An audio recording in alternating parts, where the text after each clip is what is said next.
And earlier on in this bulletin, we brought you an update on events which took place overnight in the West African nation of Guinea-Bissau, where a group of senior military generals announced a coup to topple the 6-year-long presidency of Umaro Embalo. So according to reports, the former president is currently being held under arrest by the people who orchestrated this coup, and the former Portuguese colony has witnessed at least 9 coups or attempted coups ever since it gained independence in 1973.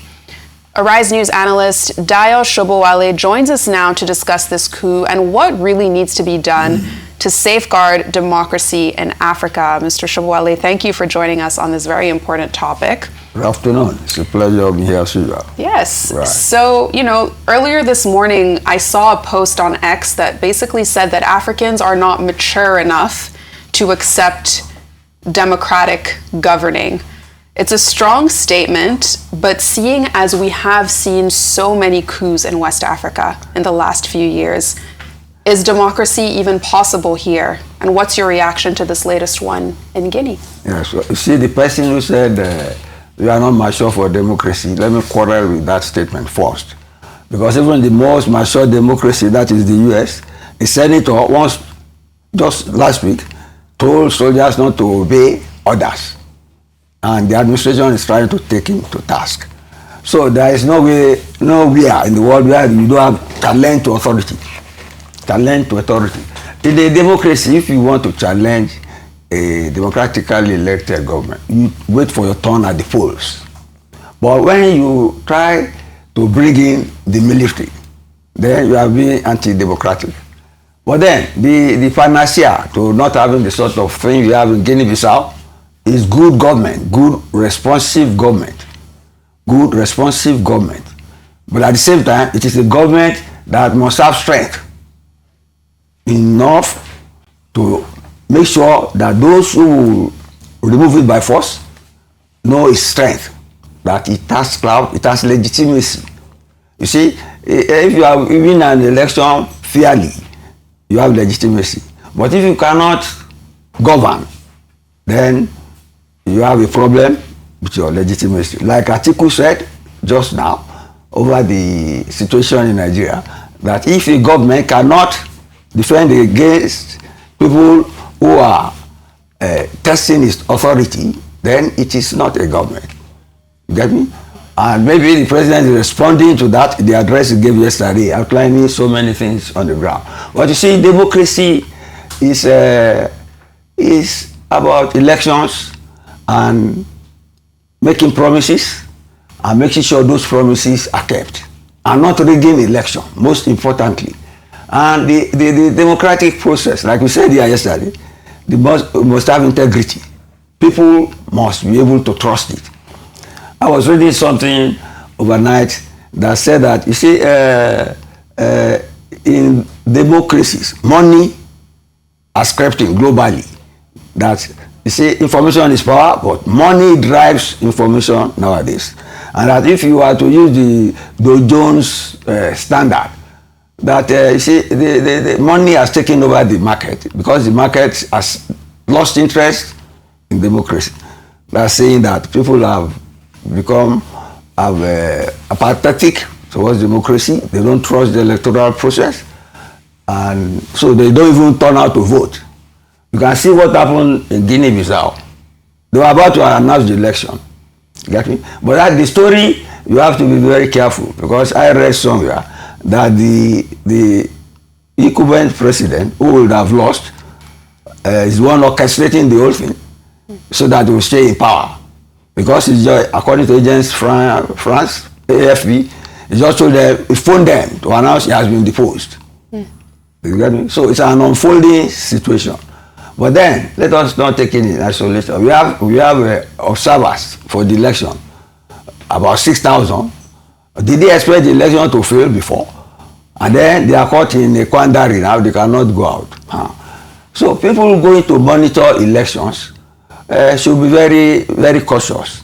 Because if you say you are monitoring, there is a presumption that there is going to be rigging and things will go wrong. Let such people stay away. Let countries be independent enough to organize their election. They decide whatever they get. Not you put them like they are boxers in a cage fighting.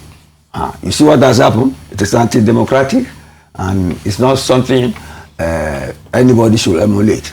Now, Mr. Sobowale, I'm just wondering, how vulnerable are other countries in the West African region?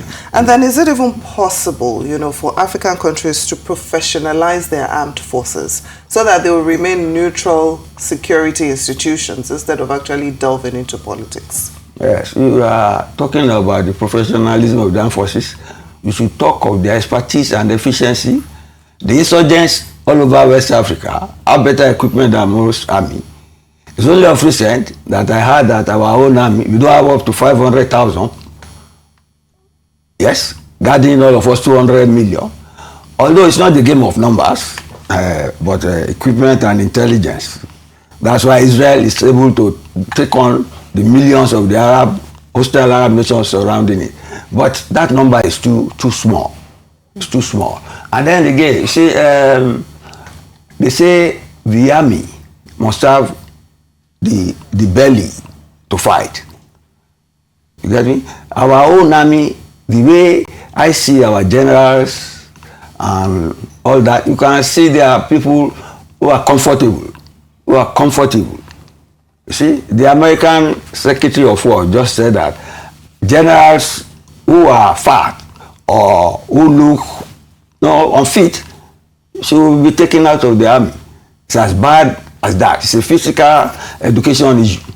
Get me? If you see you are going to fight people, who are ready to die, who have equipment. Okay? Because in Nigeria now, like Atiku said, these insurgents have taken over so many places and are running government. They are collecting taxes, giving people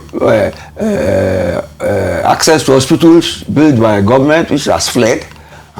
So I would say we are not ready for democracy, but it is fashionable to be democratic, and we are getting the sort of democracy we have. But so far so good, we have been able to maintain our own, how do I put it, our own democracy. We have been able to maintain it so far, in spite of the insecurity problem. It's nice that the president himself accepted it yesterday, but that's where we are. There's no perfect democracy in the world. So let's leave it at that. And do you get the sense that there's a fear that, if could this happen in Nigeria? I think it was kind of suggested, but... That's a dangerous question. Yeah. But I hope it does not happen. I hope it does not. But those who plan coups will not put you on notice. You get me? They do it underground. I pray it does not happen. And I think the president himself should show that he is president, that he has the strength. Let him, how do I put it, crush the insurgents. It has reached a stage where it is only through brute force that he can claim his legitimacy and respect for his authority. Let him be president of the Federal Republic and commander-in-chief by securing the nation. I don't care how he does it, but let him do that. Right. Now, Mr. Sobowale, what mechanisms, can be put in place to help curb constitutional manipulation, term limit extension, all these elite power struggles that usually sow the seeds of instability in these African countries, so that we do not have, this resurgence of coups that we've been witnessing? Right. Good governance and rule of law. Rule of law. But you see, like, I will go back to the Americans. They had a president who had 3 terms before, Franklin Delano Roosevelt, but at along the line, they said only 2 terms. But Trump is teasing them now, floating the idea that he had, but they know it's not possible. The protocol, the constitution is unwritten, but it is, it is written, all right. But see, you are not expected to say such things. In our own case, we have our own experience too. We have had military presidents becoming civilian president, and one was trying to get a 3rd term, but people stopped it. It's that sort of mechanism we need. You see, we have a vibrant democracy. I keep on saying it. you see the media reports, you will think that there's no government, the way, or there are several alternative governments, the way people are attacking this administration. That is our democracy. People, the populace, the media, the human rights activists and all that must keep watch over governance and government and hold them accountable and transparent. I think we are doing that.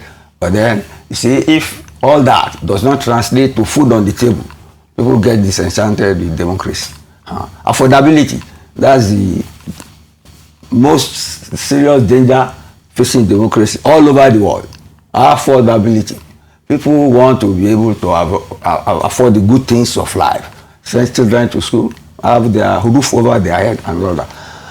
As long as democracy provides that, right, people will embrace it. If it does not, they will get disenchanted.